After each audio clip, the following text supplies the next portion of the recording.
sommes en plein été. Je sors dans mon jardin pour récolter quelques légumes de mon potager. Soudain, quelque chose m'a piqué et ça me gratte. Le coupable, un moustique, ces petits insectes suceurs de sang, un maringouin comme on dit ici au Québec. Mais qu'est-ce qui aurait bien pu m'arriver suite à cette piqûre? Eh bien, j'aurais bien pu tomber malade du virus du Nil occidental ou bien celui de l'encéphalite équine de l'Est. Ces noms exotiques sont des virus que les moustiques au Canada sont capables de nous transmettre en nous piquant. Peut-être pas aussi populaires que la malaria ou la fièvre jaune, mais tout aussi problématiques que ces dernières. Elles peuvent causer des maux de tête, de la fièvre, un peu comme les symptômes de la COVID-19. Et chez certaines personnes plus vulnérables, il peut y avoir des complications beaucoup plus graves, comme des troubles neurologiques et parfois même la mort.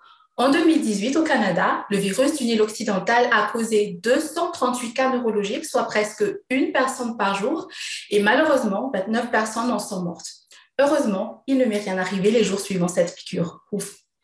En y repensant, ce jour-là, c'est bien chez moi que je me suis fait piquer, pas dans les bois. Mais où se cachent les moustiques au Canada? Eh bien, c'est autour de ce questionnement que ma thèse a été conçue. Au Canada, il existe près de 80 espèces de moustiques. Beaucoup, n'est-ce pas? Et chaque espèce a sa préférence pour une cachette en particulier. On suspecte par exemple que certaines espèces sont très bien adaptées aux villes, alors que d'autres préfèrent rester près des marécages ou près des ruisseaux.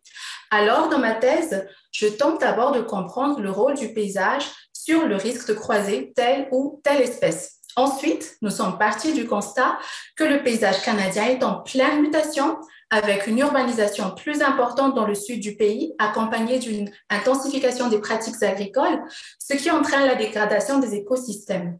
Le défi était donc de simuler, pour notre région d'études, qui est l'Est de l'Ontario, des paysages possibles pour le futur, que nous avons combinés avec différentes prévisions de climat, aussi pour le futur, pour être en mesure de simuler les changements dans la composition en espèces des populations de moustiques pour les 50 prochaines années. Cela nous a également permis, finalement, de simuler où se trouveront les futurs habitats d'une espèce particulière, qui est le principal responsable de la transmission du virus du Nil occidental dans l'Est du Canada.